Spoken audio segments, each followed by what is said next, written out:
Hello learners, welcome to e-education Let's Crack NIOS.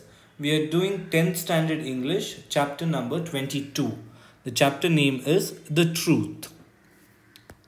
Our holy scriptures, reformers and preachers have always emphasized the need for controlling strong emotions and ambitions in order to maintain a calm and peaceful attitude. Strong negative emotions like anger, jealousy, etc., if uncontrolled, are destructive in life. Read a few lines from the Atharva Veda below and think over them. Words can confirm strength, they can drown it off.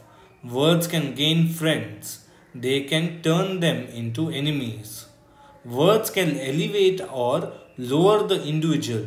One must learn the habit of making one's word sweet, soft, and pleasant.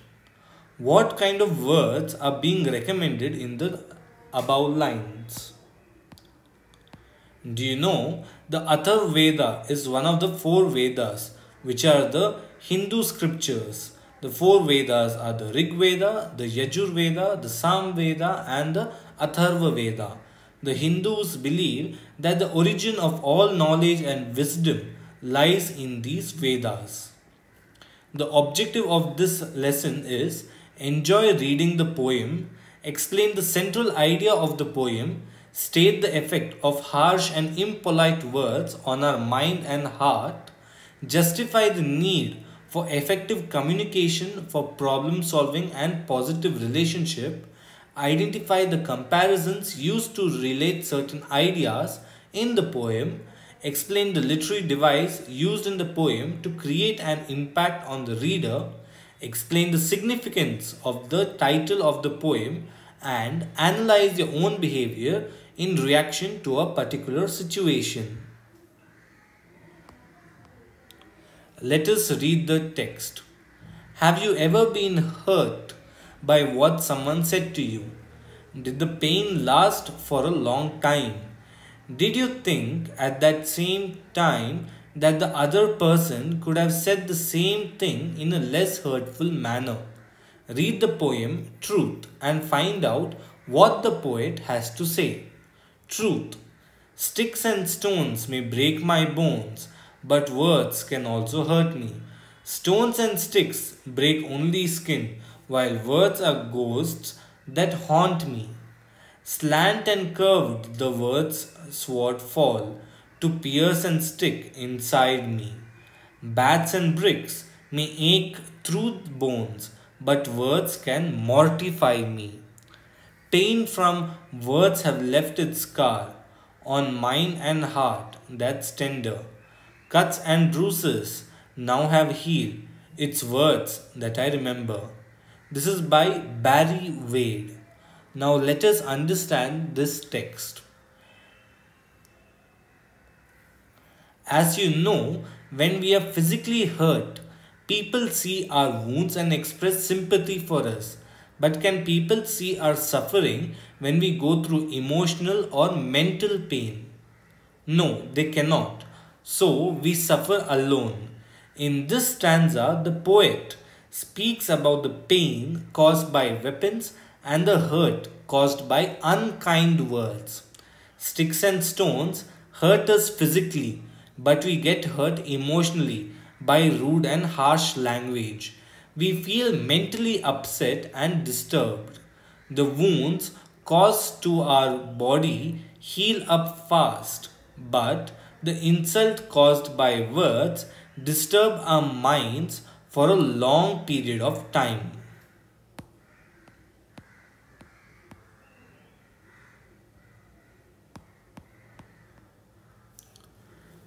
The part 2 of understand the text is, you have been treated unfairly by someone. How do you feel? Do you think being intolerant and aggressive is always an effective way of dealing with people? Read what Gandhi ji has to say about this. Keep your thoughts positive because your thoughts become your words. Keep your words positive because your words become your behavior. The stanza describes the intense pain caused by bitter words. Read the explanation below to find out how painful it was for the poet when he was humiliated by bitter words. The poet says that objects like swords injure our body deeply. But don't you think that angry and harsh words can also hurt equally? Don't you think that such words can humiliate us and make our life miserable? You must have experienced this in your day-to-day life.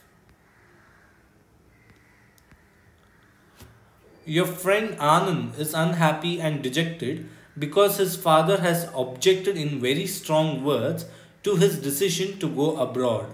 Now, his father is upset to see him dejected. How do you think his father can help him overcome his dejection? 3 options are given below. Which of the 3 options would you choose if you were the father?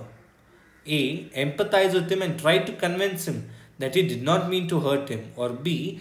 Accept his decision and allow him to pursue his plan. Or C.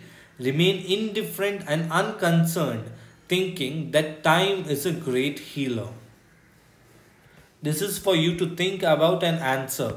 Do keep a reason also why you want, which option you're choosing and why you're choosing that option. Though it is not mentioned here, it is good for you so you can understand what you're saying.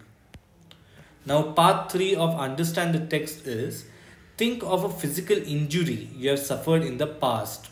Think of some unkind words someone said to you and which hurt you badly. Which experience did you forget earlier? In this stanza, the poet explains that the damage caused by harsh words is more than the damage caused by physical injury. Both leave scars, one on the body and the other on the mind and heart.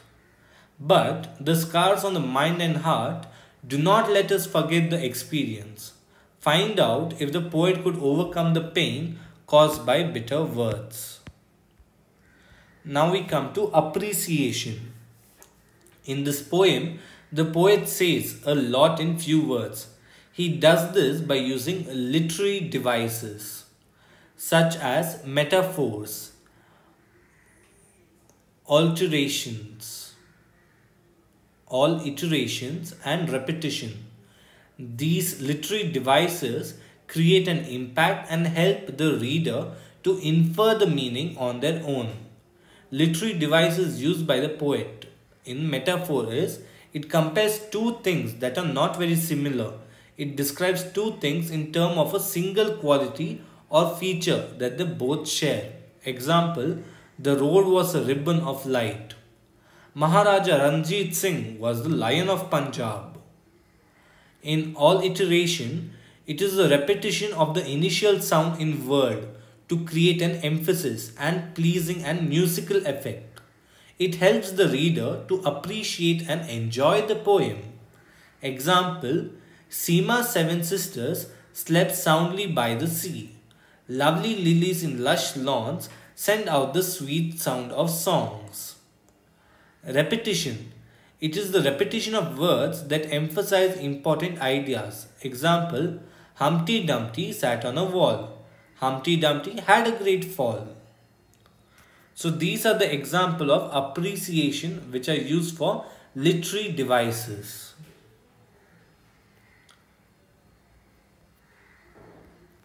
What you have learnt in this chapter is, our choice of words in day-to-day communication is extremely important. It can make or mark our relationships. Mar our relationships.